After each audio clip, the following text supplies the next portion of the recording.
जय शनिदेव, जय श्री राम भाइयों।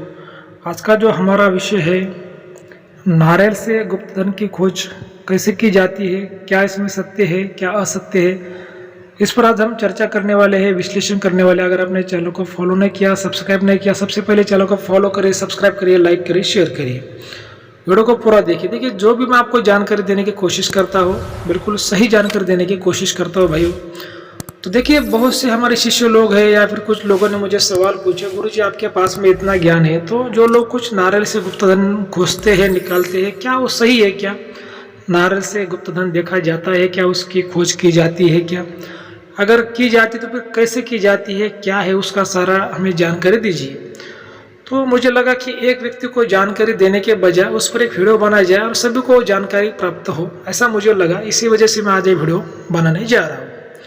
तो देखिए, नारियल का जो जो शास्त्र है, जो सनातन धर्म का जो शास्त्र है, उसमें नारियल को जैसे राहु माना गया है।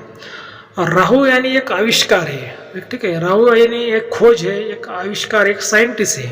कौन? राहु। तो नारियल को खोज करने में इस्तेमाल किया जा सकता है, ठीक है। तो कैसे? अभी कुछ लोग नारियल से पानी देखते हैं, आप सब लोग देखते हैं कि नारियल को कैसे लोग पानी देखते हैं। बहुत से लोगों को, कुछ जो आम लोग हैं वो भी जानते हैं कि पानी कैसे देखा जाता है। और जो नारियल है 95% पानी दिखा भी देता है, ठीक है। लेकिन वो सही पानी देखने वाला होना चाहिए, सही अच्छा गुरु ज्ञानी व्यक्ति होना चाहिए, तब वो सही तरीके से पानी देख पाएगा।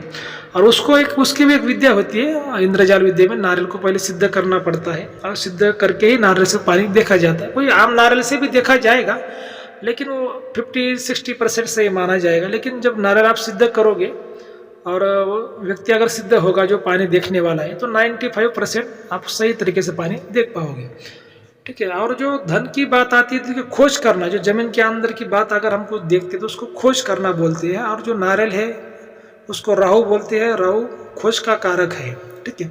इसी वजह से नारियल से खोज की जाती है। लेकिन धन के मामले में अगर बोला जाए, गुप्त धन के मामले में, तो गुप्त धन की नारियल से खोज नहीं करते। गुप्त धन की शक्ति की नारियल से खोज करते हैं। और गुप्त जो नारियल है वो शक्ति को बता देता है, और फिर शक्ति जो है धन को बता देती है, ठीक है। बहुत से लोगों को क्या लगता है कि भाई हम जहाँ पे धन है वहाँ पर ही नारियल नाचेगा, नारियल दिखाएगा। नारियल तो आपको दिखाएगा वहाँ पे धन है, संकेत है, लेकिन जब तक आप उस धन की शक्ति को नहीं जान पाओगे, उसको जब तक नहीं समझ पाओगे, तब तक आपको धन नहीं मिलेगा, ठीक है। ये इम्पोर्टेंट रोल होता है। जैसे मान लो कि भाई कोई घर का ताला खोलना है, तो उसकी चाबी की पहले जरूरत होती है। जब तक चाबी नहीं मिलेगी तब तक ताला कैसे खोलोगे? ये वैसी बात है कि जो नारियल है धन की शक्ति को दिखाता है, मतलब धन को दिखाता है। अभी देखो, बोलने में क्या हो जाता है, जो लोग आसानी भाषा में बोल देते हैं और उसका फिर गलत उपयोग लोग कर लेते हैं, या फिर लोग उस बातों को सही तरीके से नहीं समझ पाते, ठीक है। जैसे पहले लोग आम भाषा में क्या बोलते थे, किसी के बॉडी में अगर माता आती तो बोलते थे भाई हमारे बॉडी में माता आ गई, हमारे बॉडी में आई आ गई, ऐसा लोग बोलते थे, ठीक है। मतलब महाकाली आ गई, कोई माँ दुर्गा आ गई बॉडी में। अब देखो, वो तो ब्रह्मांड की माता, वो किसी एक व्यक्ति के बॉडी में कैसे समा सकती है? अगर समाएगी तो उसकी बॉडी फट जाएगी। तो माता बॉडी में नहीं आती, माता का अंश शक्तियाँ बॉडी में आती है, उसकी योगिनी शक्तियाँ बॉडी में आती है, यक्षिणी शक्तियाँ बॉडी में आती है। ये वैसी बात है कि जैसे नारियल से धन देखा जाता है, इसलिए इसका मतलब कि नारियल से मतलब धन नहीं देखते, नारियल से पहले धन की शक्ति देखते हैं, उसके बाद में शक्ति से धन देखते हैं, ठीक है। ये तरीका होता है। लेकिन बोलने में कन्फ्यूजन पैदा होता है, लोग समझ नहीं पाते या फिर समझा नहीं पाते, ऐसा कुछ मिस्टेक हो जाता है, ठीक है। तो नारियल से धन देखा जाता है, और मैंने आपको बताया कि उसका तरीका क्या होता है, ठीक है। और भी आपको मैं आसान भाषा में वो प्रयोग आपको बताता हूँ कि नारियल से वो धन कैसे देखा जाता है। तो पहले तो एक सिद्ध व्यक्ति जिसके पास में इंद्रजाल विद्या है, अघोर विद्या है, उससे एक आपको नारियल सिद्ध करके लाना है, ठीक है। आपको सिद्ध करके और नारियल लाना है, फिर आप प्रयोग घर पर भी कर सकते हैं।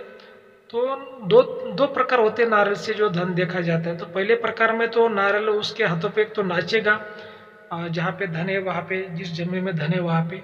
नहीं तो फिर जो नारियल होता है उसका जो पानी है, अगर उसमें पानी की जो आवाज़ आती है बजने की, वो बंद हो जाएगी क्या। या फिर सूखा नारियल है जिसमें पानी नहीं है तो बजना बजेगा।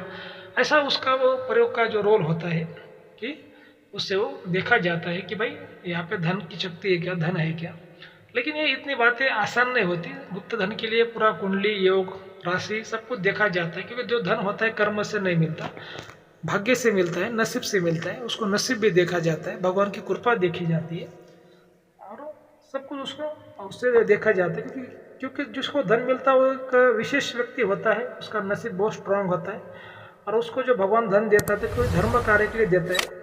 लेकिन कुछ लोग उसका उपयोग खुद बाल बच्चों को फिर बड़ा बनाने में करते हैं, तो कोई लोग धर्म कार्य में करते हैं। लेकिन उसका उपयोग पहले तो धर्म कार्य में करना चाहिए, धन का उपयोग, उसके बाद में आपको फिर आधा धन घर पे खा सकते हैं, ऐसा ही तंत्र शास्त्र में बताया गया है। तो ये ऐसी बात है कि नारियल से बहुत सी रहस्यमय शक्तियाँ देखी जाती है, बहुत सी कुछ नेगेटिव शक्तियाँ, कुछ आत्माएं हो, प्रेत आत्माएं हो, धन हो, पानी हो, मतलब खोज। ठीक है, तंत्र शास्त्र में नारियल को एक तरह से खोज माना गया है, खोज करने की शक्ति। ठीक है, खोज करने की शक्ति माना गया है। लेकिन उसके भी एक अलग अलग मंत्र होते हैं, अलग अलग मंत्रों से नारियल को हर काम में अलग अलग बार अभिमंत्रित करके उससे खोज की जाती है। जैसे पानी देखने का कुछ अलग मंत्र होता है, धन देखने का अलग मंत्र होता है, उससे उसको अभिमंत्रित किया जाता है।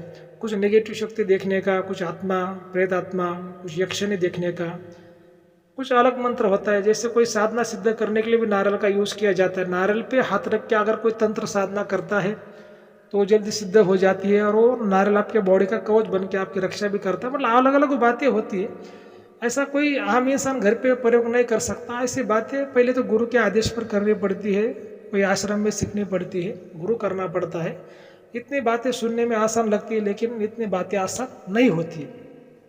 अब बहुत से लोग क्या करते हैं भाइयों कि घर पर ऐसा वीडियो में बातें देख के घर पर कुछ तंत्र मंत्र टोटका करने की कोशिश करते हैं, लेकिन ऐसा नहीं करना चाहिए। उसका उल्टा रिएक्शन फिर आपके ऊपर हो जाता है, क्योंकि हर बात आपको जब दिखेगी तो उतना आप करोगे, ऐसा कभी नहीं हो सकता। हमें दिखने में कोई बात है बहुत सी आसान दिखती है, लेकिन जब करना चालू कर दोगे तो कठिन हो जाती है।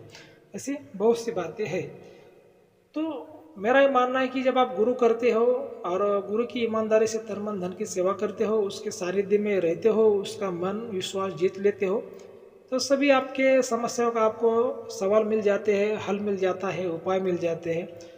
लेकिन गुरु भी त्रिगुणात्मक ज्ञानी होना चाहिए, इस बात को आपको ध्यान में रखना है।